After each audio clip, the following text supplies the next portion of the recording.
Welcome to the Diary of Discovery, the podcast where we delve deep into the human experience of healing and transformation. I'm your host, Jacky, and each week we will sit down with inspiring individuals who have embarked on their own personal journeys of healing and self-discovery.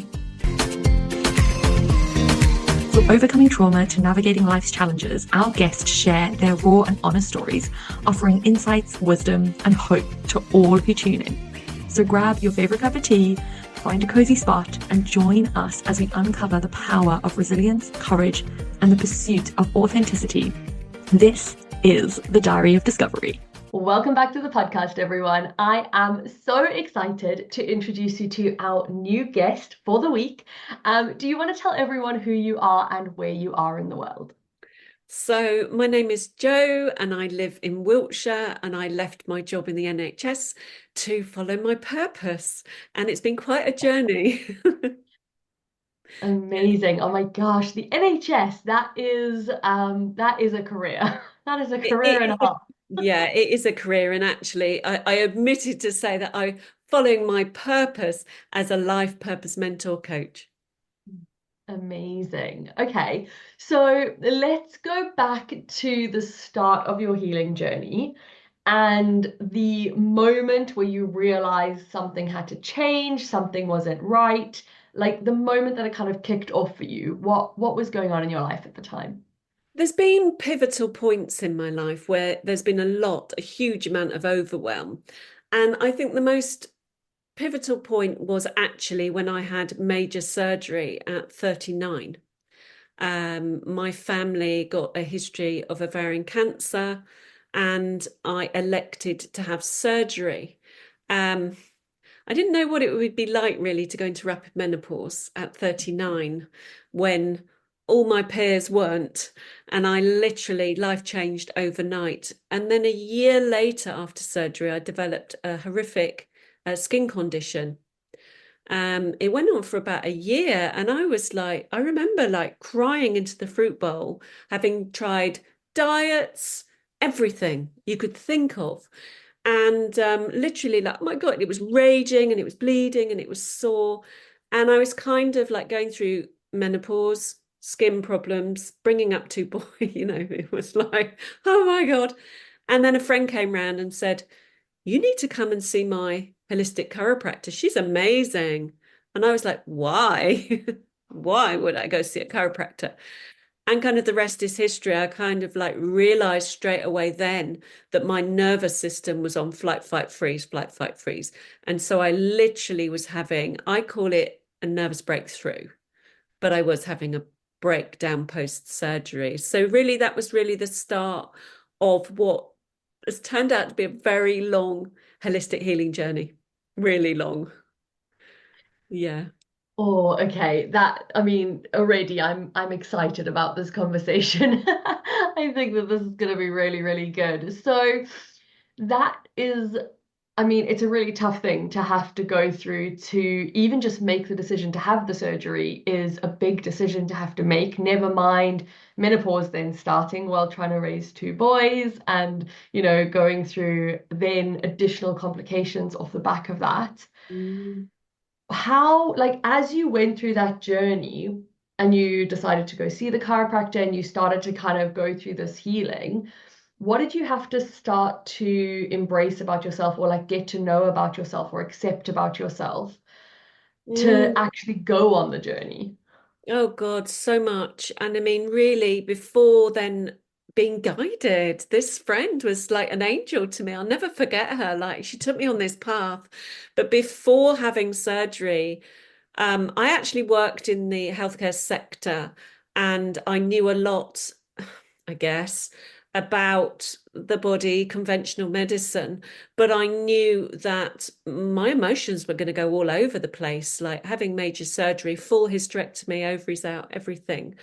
I started on what do you call it? Natural therapy, and that started to take me on a bit of an inward journey as preparation for the sort of major surgery. And then for me, I had to embrace being open-minded. I had to embrace, like, I had not a penny to pay for this treatment. Like I was selling my house, like I say, it was really literally like the kitchen table, juggling bills, everything. But I had to embrace learning to trust, and that things like the universe is quite clever. It kind of throws you little curveballs and then it goes and throws you the answers. And it's like, what's that about? So I had to kind of brace being open-minded to have trust and have faith. And what I ended up doing was selling my property, then finding a way to release capital to sign up to a course of this very holistic chiropractic care, which is called network spinal analysis. It's like upgrading your PC to a Mac on your nervous system through your spine. And yeah, the eczema went within 8 weeks, bar one patch, one patch. And I ended up being the chiropractic PA. It was bonkers. Yeah, completely. What a turn of events. Yeah, and I had no life skills. I absolutely hated spreadsheets and all the rest. But she used to get me to jump on the couch because we used to give free talks, and I was the free talk. There was the example. So we did videos and events, and it took me on this really kind of spiritual journey. Like, where did that come from? So yeah, I had to embrace kind of what being spiritual was at that time, which was about 14 years ago now. Wow. Oh my God. That must have been such a difference from the NHS and that very structured medicine that you were used to and that you'd kind of been indoctrinated into, to then come out completely into this whole other world and have to embrace so many changes and so many different ways of being. Mm. Were there any moments as you went on that journey where you just thought like this isn't for me, like this is a step too far, what am I doing with myself, like what has happened? That is such a great question. I mean, it was wacky. Like, I went to Lake Como to learn breath work. Like, I mean, it's met some incredible people, and I was like, my God, what are you doing? Like, they were filling up with light and all this stuff that I kind of do now.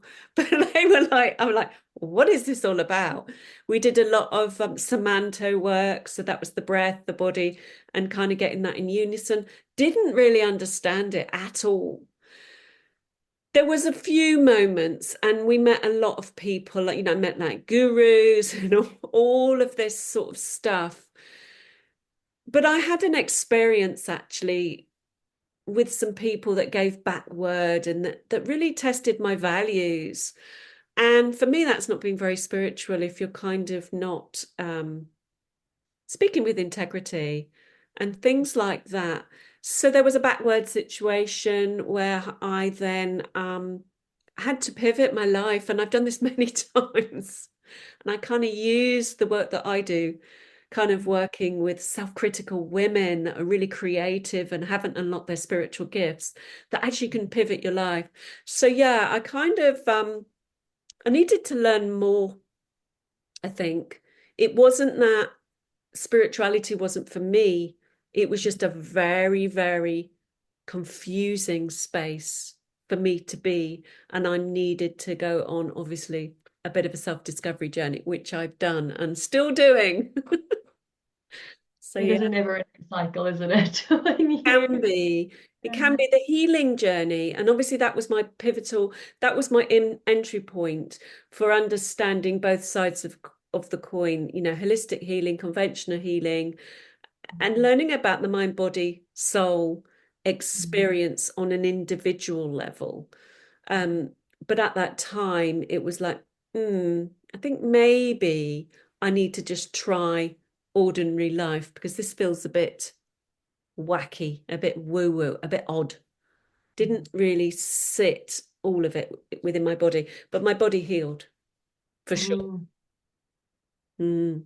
Incredible, isn't it? And I think it's so interesting because there are concepts that I can articulate now and can understand now that when I first started my healing journey, I just didn't have the capacity to articulate, to understand. There were conversations that I couldn't have. I was still very defensive of my beliefs, and you know, a little bit sort of disconnected from that space. And I think it's always interesting now when I have conversations with people who are not necessarily in that same spiritual space, and I see that real defensiveness. Me And too. it's so interesting where I can look at that and I can go, oh, yeah, that was me 10 years ago. Like they're just at a different point of their journey than I am. And I can remember getting quite frustrated with people who, you know, almost wouldn't argue with me because I was like, I have a point I'm trying to make. And they were like, yeah, that's your opinion and that's fine. And now I'm that person. And I'm like, I must be so frustrating for people. But I you get kind of you. understand it more as you go on that journey, and it becomes easier to accept everyone's sort of point of view on things, I think.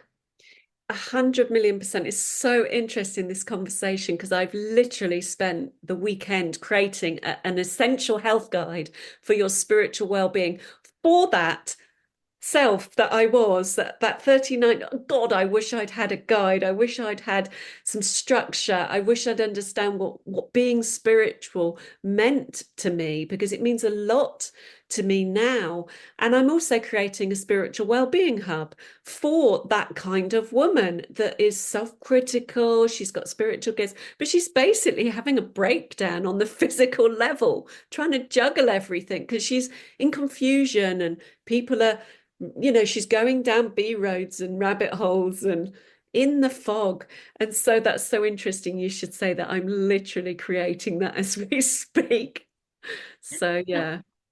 That's incredible. I think it like there is definitely a need for more of that work in the world, a need for more people to understand this space, because I think a lot of people still really struggle with the duality of existence, with being more than one thing at once, with feeling more than one thing at once. Like, you know, a lot of people are sort of painted this picture that everything can fit into a nice, neat little box and Oh be no. Instagram perfect. And, you know, it's that little highlight reel of the life, and that's what we're all aiming for. And realistically, like, we know that it is not like that. It is messy, and it takes, you know, all sorts of different things to make this beautiful life the thing that it is.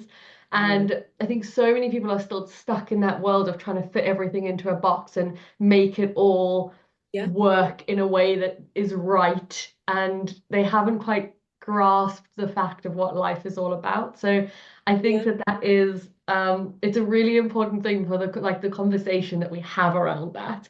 And Mm. I guess for me, like my question to you is then like, what was your biggest change in outlook from when you started to where you are now? Like what what shifted? Oh my God, that is such a great question, because this year's been a pivotal year. But I'd emphasize what you're saying is, but my experience has been chaos and carnage. And it's about learning to stand still in that space, stand strong and still in that space of carnage. Almost like when there's a storm. There was a storm here last night and the town was flooded. And it's like, having lots of empathy and lots of compassion, but not forgetting yourself. So I probably, in answer to your question, one word answer is having a lot more self-compassion, that I don't have all the answers. The answers are within me, but insight, they call it insight. Like I've just qualified, well, I've just trained. I'm not allowed to say I'm qualified. I just trained as a level 2 counsellor because I needed to go back over some pieces. I went for a job as a social prescriber, didn't get the job, nearly got the job. Someone else got the job because they were qualified. So I thought, right, I'll go and get qualified then. But it took me to insight. And insight is when there's parts, of your unconscious, and they're only ready to be revealed when you're ready. It's really dangerous. And that's maybe why people, they are a bit confused, but then that they're not ready on a soul level. So we can have a default where we put it in the pretty box, the Pandora's pretty box. And then when the student's ready, the master appears and we get some inspiration, motivation, or someone comes along, perhaps like me or you, unlocks the box and says, come on this journey with me. I can help you unlock your gifts. And so it really has been from the person I was quite horrible to myself. My self-talk was pretty mean inside. And it's because of this particular difficult year with family things that I've learned to not to get involved in other people's stuff and not own their stuff, and gift myself lots of love and self-compassion and rewire my self-talk and reframe my perspective. So that's helped me hugely. And I wish I'd known that when I post-surgery. Feel a bit emotional about that because that would have changed everything for me. It's been a really tough, because I've done the menopause naturally, which is no mean feat. So I'm 57, but I'm embracing it all. Yeah. Oh, absolutely. Absolutely. I think it's so easy to look at what we know now and say, if I'd known that before, Yeah.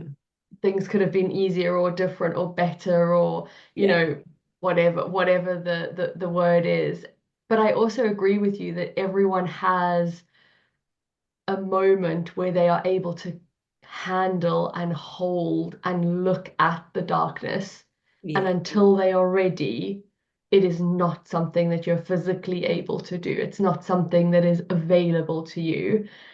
And you have to go through those Yeah. stages, those layers, and it's so interesting because I do a lot of somatic therapy, Right. and a lot of body release, and I'm yoga trained and all of that sort of good stuff. So like when I think about that body connection, when I first started somatic therapy, everything felt big. Everything felt hard. Everything felt, Yeah. just huge and out of my control. And I didn't like it. And that whole feeling felt so foreign. And now, even though some of the stuff is really big, I've almost learned how to be in my body, how to hold that feeling. So even when the feeling is really big, I trust myself to be able to hold the thing.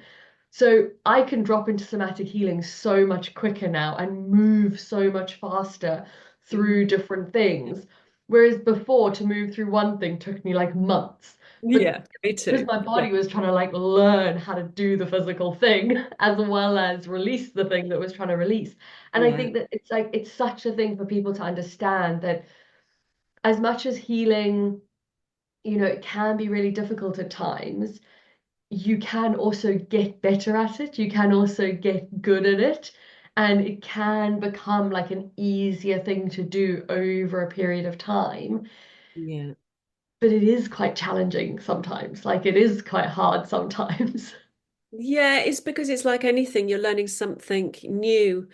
And again, something I've been creating is kind of 6 um, daily practices, let's call them habits, because people can relate more with habit, to regulate your nervous system. And it really is a simple structure of, like, for example, starting your day with morning mindfulness, and just again, that Samanto piece, to just go into your body and go, oh, okay, what am I feeling? What's my intentions? How would I like to feel? And then set up that sort of structure.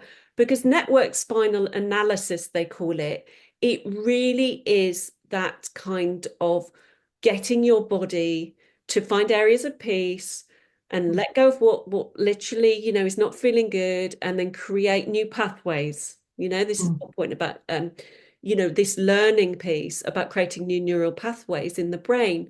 And it's only since I've decided to align with purpose and done my Align with Purpose podcast, learning from all these incredible holistic health experts from all around the world, that I thought, what's the simplest thing I need to do to top and tail my day? Hence, I've created these sort of 6 practical practices to keep yourself connected and down to earth, so that you can feel aligned with purpose, which is actually all just a feeling state, not your job. It might be that some of us, create a business or a product or something that feels really incredibly purposeful, but I think we need to kind of reframe what purpose is. And that's what I'm busy doing, digging under that, because I felt no purpose in my younger years at key times. But I've always, I believe, we come in with all these lessons to learn and grow. And here it is, it's now coming out at 57. And it's like, oh, okay, so that was why I went through that then. I can now accept that, you know, because the body Yeah. remembers everything. Oh, doesn't it just? Doesn't it just? And I think it is like it's so easy to look back on things and say, oh, I can see Yeah. why that happened and what that, what that was for. It's not as easy to look forward to things and kind of navigate that path in the same way. So I think it's really important for people to have that concept and that understanding that actually sometimes just sitting and taking stock and looking back and figuring out what has gotten you to where you are can be Mm. such a powerful activity to do Yeah. and a powerful way to kind of shape. And I always think back to before I really understood all of this healing stuff, before I had kind of opened up to the idea that any of this like existed, I was massively depressed after a lot of loss in our family. Right. And even though I didn't know the words for it at the time, I built in an anchoring practice without even realizing that that's what I was doing. Right. Just in the morning, lying in bed, like almost talking myself out of bed in the morning. Me too. Yeah. Yeah, but I was doing it in such a way that, I would have hands on my body. I would just repeat one like mantra phrase. Obviously, now I know it was a mantra. I didn't know it then. Like, I didn't realize that the hands on the body was causing, creating a somatic connection. Like, I had no idea that what I was doing was what I was doing, but Mm. my body knew, like my body knew what it needed. It And gave me the tools that I needed. Like it's just wild. And then as I started to learn all of this stuff, I was like, oh wow, that's what I was doing. Like now I can give a name to it and I can tell other people to do it. And like it's such an interesting thing.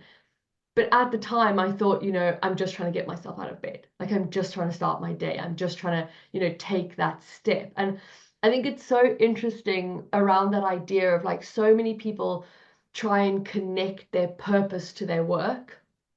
And especially in the online space, especially for people starting their own businesses, there's a lot of this idea that, well, if you do the thing that you love, you'll never work a day in your life. And, you know, there's also the flip side of the coin that if you take your purpose and turn it into work, you might start hating it, which is, also something that I don't think people consider enough as they go on this journey.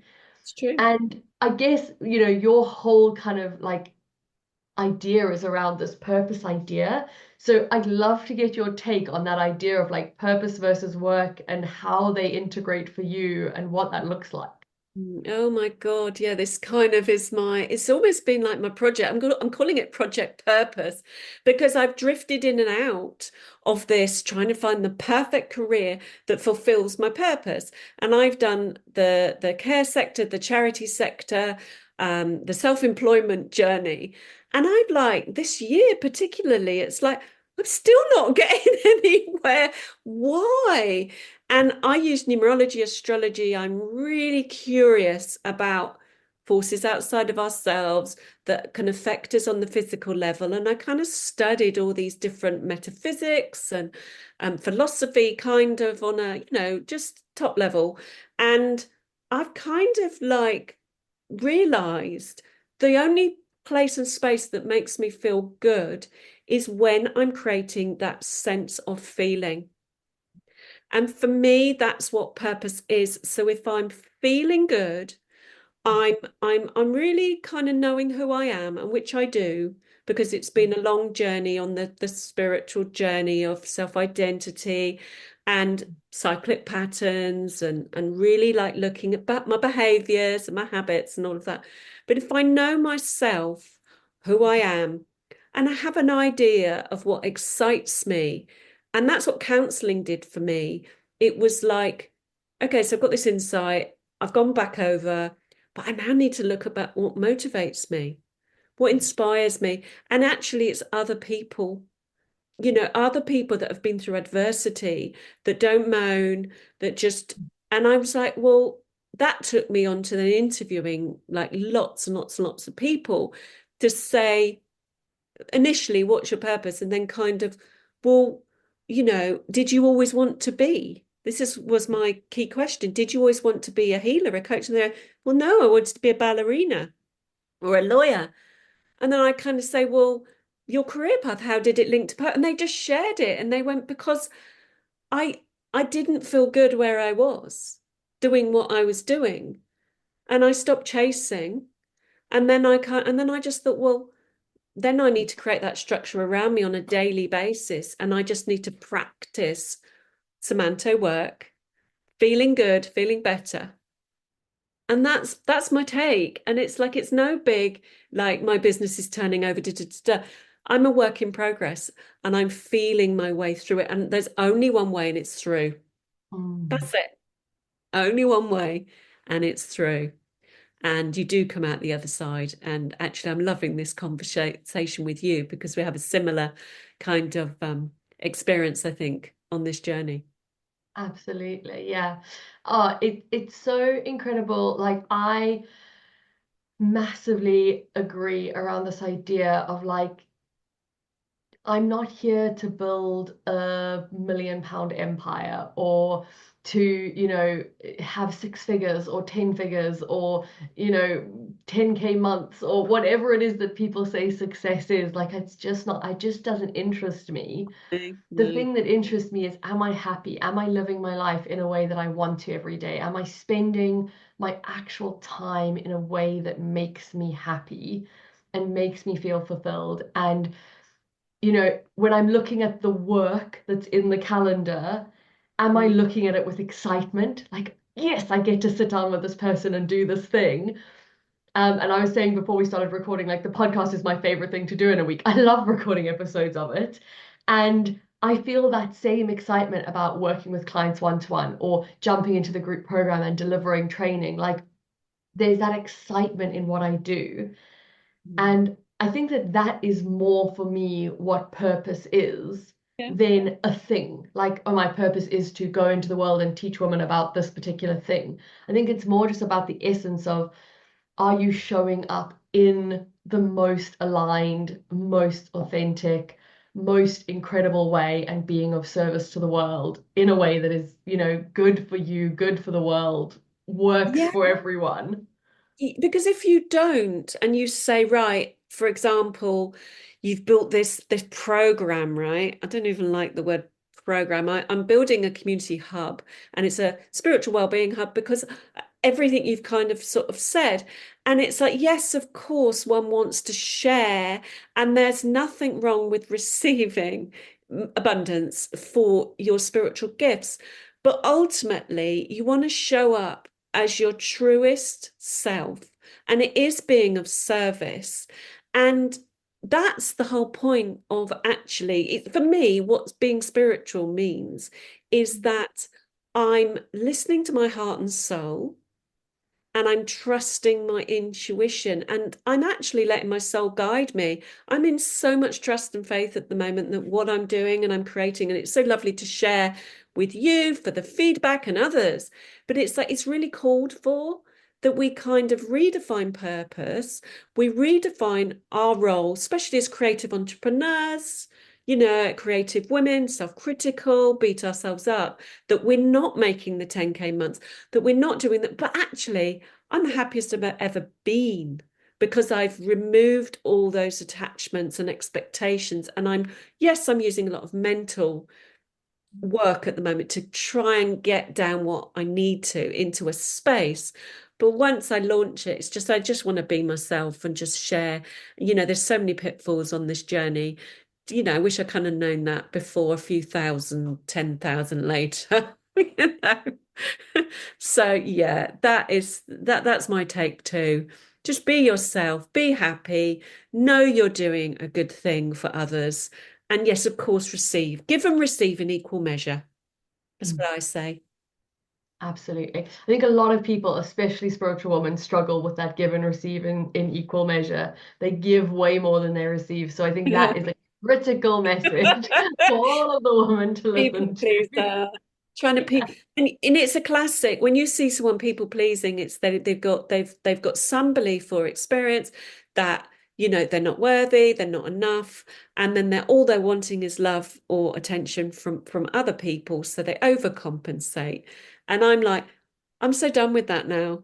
It's like, I give value, and you know, I just want to make things accessible for other people so that I get my needs met, they get their needs met, and then we all just kind of learn to play together purposefully, you know, no egos and all of that, you Oh, know. I love that. I love that. It's exactly how I feel in the world. I absolutely love this. Okay, so tell me then, what would your advice be for somebody who is going through this journey, who is going through something difficult? It could be the menopause, it could be the kind of change in life and circumstance. It could just be waking up and realizing that they need to heal, going on this journey. What would your advice be for people like who are just at that point where they just feel really stuck? It's a great question because I'm looking straight back to me at that time. I think there's a couple of things. I think it is about don't try and figure it all out by yourself, because you go into your head for a start, and it doesn't end well because you've got stories and patterns, thoughts, feelings, and it can be very confusing. I think also for me, the big key thing for me that's helped me a lot is talking, being open-minded to talk about where you're at and embrace vulnerability, because talking therapy, and it depends on what kind of talking therapy, and don't be afraid to ask for help. It's the key. And I've been historically bad at asking for help. And, you know, just really accept that you're not always going to be where you are forever, as long as you learn to open up, be open-minded, you know, talk about it, and be kind of ready to kind of go, you know what, to grow. It's a bit of an old cliche, isn't it? But the growth zone and all of that. But it's really true. We don't really like change, but if you can just kind of step your toe out. But I think it is about really connecting with all parts of your body, mentally, emotionally, physically, spiritually. And we don't have it all figured out. So don't think that everyone's got it figured all out, because they haven't. They haven't. It's BS. It really is. Absolutely. Yeah, there's more I could say on all of that. But I think this is why I want to really create a space where it's practical. And I'm really good at when people are in a crisis, because I've been through my own crisis, healing crises. What do I need to do now? What do I need now to get me out of this financial mess, out of this health issue, or even out of this really challenging relationship that's just not serving me? What do I need to do now? And it's usually speak up, you know, communicate what you need. So that would be my advice. Yeah. I think like that idea, I think a lot of people struggle, as you said, with that thought of like they get in their head, they get stuck in that place of their nervous system just making everything feel so big and so overwhelming that it can feel like it is an insurmountable problem. Like there's nothing they can do and they feel really helpless. And I absolutely love that idea of what is the smallest action I can take right now? Like, what is the thing I can do in this moment right now to move myself out of this situation? As you said, whether it's financial or a job you want to leave or a relationship or, you know, something that's not working, whatever it is, what can I do? Like, how can I move in this moment? Because it's so true when you look at that idea, like, movement is everything, momentum is everything. If you sit in the same place, it is very difficult to find change or find the answer or, you know, get to where you need to be. But actually, if you can create movement, not necessarily in your body, but even just in your thoughts, movement in what you write down or what you say or how you approach something, it can shift so much for you in Yeah. such a short space of time Yeah. that it can just, you know, curb the overwhelm, calm the nervous system, get you to a point where you can actually be like, okay, we can logically think about this again. We can kick back into gear rather than just being in that reptilian brain and just being in that like overly active fight, flight, freezing, like what you were saying earlier, like just Yeah. going around that cycle. Well, you catastrophize, you spiral when you're in that, and you go, I don't know what to do. And then you make really poor decisions. I've made so many over the years. But actually, it's a bit like we have the spine. And if we didn't have the spine, we'd collapse. So it's like having structure. And this is why I've kind of created this health guide, which is so basic for some people, but others would go, oh, wow, I never thought of doing that. And I never thought of doing that. And then what it does is it allows for creativity, it allows for inspiration, it allows for flow. But it's like when the world is crashing or something goes terribly wrong, your world can come crashing down around you. But if you commit to say, like, I just only just, I've tried it many times, but I've only just committed to the 6 a.m. club with morning meditation and journaling. It's like, get me, I'm talking about this stuff. And then I'm like, oh, yeah, remember to do it. And that's the whole point. It takes lots of time, but especially creative women, not just women, men as well, we don't necessarily like to be put in the box. We don't want to be in the box. So what we do is we just then break free. Like I left a job with no job to go to. I was like, I was done. I was like 2020, all of that, get me out. And I levered my property. I sold my property. I had lodgers. I got rid of it. And then I moved to Wiltshire. And that's where I said about me kind of following my purpose. But I was looking for a job as soon as I got here and I was looking for a career. And it's taken me 3, 4 years to go, purpose isn't my job. Da, da, da, da, da. This is a feeling state. And that's why I'm now talking about it on radio and podcast and doing this stuff. But it's taken me 3 years. It's amazing that it like, but it does. It's never an overnight thing. It's never a quick journey. Like to redefine everything that you believe to be true and everything that you've grown up for years thinking. And we are taught all the way through school to be in systems and that you need to go find a job and that's the safest thing to do, and like we're taught through every single system that that is what you need to do. So to change all of that, you kind of look at it and you go, well, it only took 3 years. Like that's actually incredible when you think about how many years you learned Yeah. it for. Like Yeah. it's a Thanks. really Thanks incredible for that. thing. It sort of softens the blow. I think the main message and takeout for people is no one wants to be a clone of someone else. We want to find our own uniqueness. And we've kind of in astrology, we've moved into this Aquarian space, and I'm an Aquarian, so I kind of get the deal about individuality and uniqueness, and I'm accepting of my own quirk. But we don't necessarily want to be pigeonholed. We don't want to be in a system. I hated being in the healthcare system, and it didn't give me answers for my skin condition. I had to go find the root cause. And the root cause was, for me, inner child healing. So I've done a huge amount of work around the inner body work and the skin and all of that. But the main takeout is that we do, when you're left to your own devices, being self-employed, say, for example, a self-employed woman working on your own, if you have no routine and you have no structure, it goes to pot. And that's what I've found from a lot of women that I work with or have coached or whatever, and for myself. So I have my own structure, my own system that kind of works to me and my energy flow. And I guess that's the work I do, to encourage people to kind of tune into your own rhythm, getting out walking. And that's kind of why I created this essential guide. It's like it's just got to keep reminding myself that I've got some structure, and so it isn't chaos and carnage anymore. It's kind of organized chaos. I love that. Organized chaos is a great place to be. And my final question, and I love asking this question to people, is what is your next level of healing? So, what are you looking to work on in the future as you kind of settle into this new phase of life?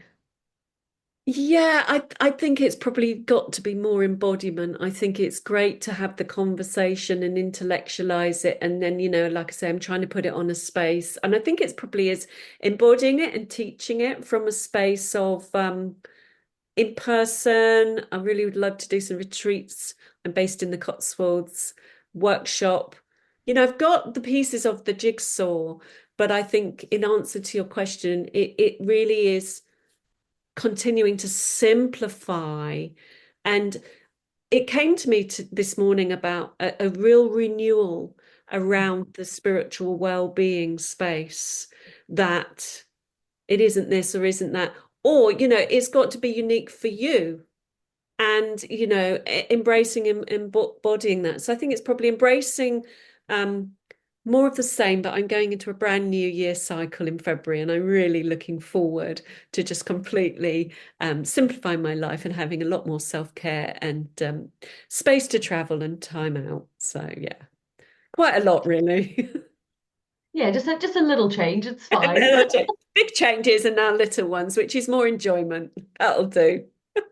Absolutely. My gosh, I love that so much. It's always so incredible to hear what people are continuing to do on their healing journeys, because, a lot of people can look at somebody who's been healing for quite a while and kind of go, oh, they've got it so easy now, they're done. Like, they handle things really well.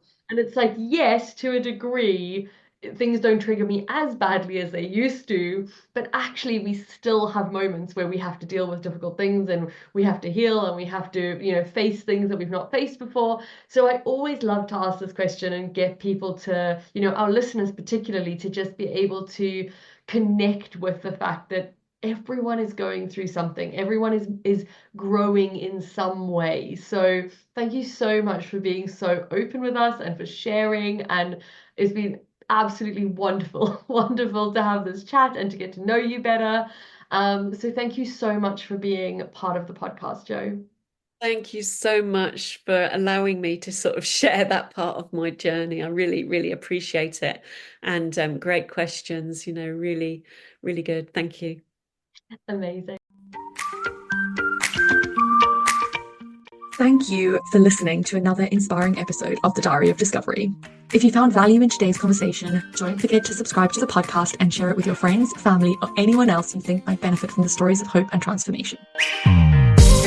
Your feedback means the absolute world to us, so please take a moment to leave a review on your favorite podcast platform. Your reviews help us to reach even more listeners and continue to bring this meaningful content to the world. Until next time, remember, your healing journey is valid. You are never alone, and you have the strength to get through this. Keep shining bright, and we'll see you in the next episode of the Diary of Discovery.